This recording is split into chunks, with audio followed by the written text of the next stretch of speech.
Assalamualaikum warahmatullahi wabarakatuh. Perkenalkan, nama saya Egit Indriani Putri dengan NIM 93142129, kelas F Manajemen, mahasiswa aktif dari Universitas Negeri Gorontalo, Fakultas Ekonomi, jurusan S1 Manajemen.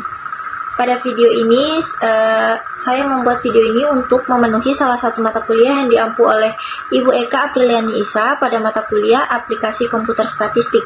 Baiklah, materi yang pertama yaitu apa hipotesis. Hipotesis adalah dugaan atau pernyataan sementara yang digunakan untuk menyelesaikan suatu permasalahan dalam penelitian yang kebenarannya harus diuji secara empiris. Dalam struktur penelitian utamanya penelitian kuantitatif, hipotesis menjadi poin yang terpenting dalam penelitian. Hipotesis berasal dari bahasa Yunani yaitu hypo, yaitu di bawah, tesis yaitu pendirian. Pendapat yang ditegakkan kepastian. Artinya, hipotesis merupakan sebuah istilah ilmiah yang digunakan dalam rangka kegiatan ilmiah yang mengikuti kaidah-kaidah berpikir biasa, secara sadar, teliti, dan terarah. Dalam penggunaannya sehari-hari, hipotesis ini sering juga disebut dengan hipotesis. Tidak ada perbedaan makna di dalamnya.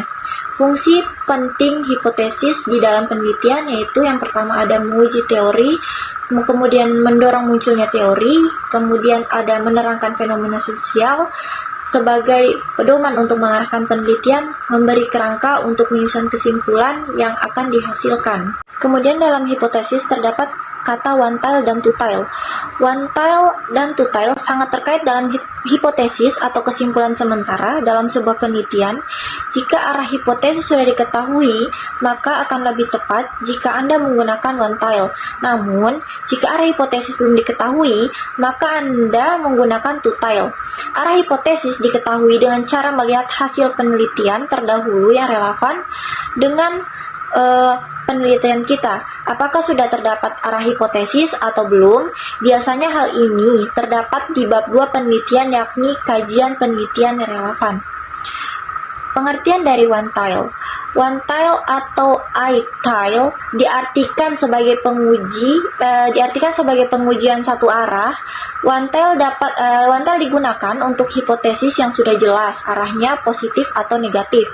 Contoh hipotesisnya yaitu terdapat hubungan yang positif antara variabel X dengan variabel Y. Maka penelitian ini menggunakan one-tile karena arah hipotesis sudah diketahui sebelumnya, yakni arah positif. Atau dengan kata lain, tujuan dari penelitian ini tidak hanya untuk mengetahui ada atau tidak hubungan antara variabel X dan variabel Y, namun lebih jauh dari itu, yakni untuk membuktikan apakah hubungan antara variabel X dan Y adalah positif. Kemudian ada two-tile. Two-tile atau two-tiler diartikan sebagai pengujian dua arah. Two-tile digunakan untuk hipotesis yang belum jelas arahnya, apakah ke arah positif atau ke arah negatif. Contoh dari hipotesisnya itu terdapat hubungan antara variabel X dan variabel Y, maka penelitian ini menggunakan two-tile. Karena arah hipotesis belum diketahui, atau dengan kata lain tujuan dari penelitian ini hanya untuk mengetahui ada atau tidaknya hubungan antara variabel X dan variabel Y. Baiklah, kemudian ada analisis regresi sederhana, yaitu adalah sebuah metode pendekatan untuk pemodelan hubungan antara suatu variabel dependen dan suatu variabel independen. Dalam analisis regresi sederhana, hubungan antara variabel bersifat linear di mana perubahan pada variabel X dan diikuti oleh perubahan pada variabel Y secara tetap. Sementara pada hubungan non-linear, perubahan variabel X tidak diikuti dengan perubahan variabel Y secara proporsional. Analisis regresi sederhana merupakan salah satu teknik analisis yang luas pemakaiannya. Analisis ini banyak digunakan untuk melakukan prediksi dan ramalan. Kemudian ada regresi berganda, adalah model regresi atau prediksi yang melibatkan lebih dari satu variabel bebas atau prediktor. Istilah regresi berganda dapat disebut juga dengan istilah multiple regression. Kata multiple berarti jamak atau lebih dari satu variabel.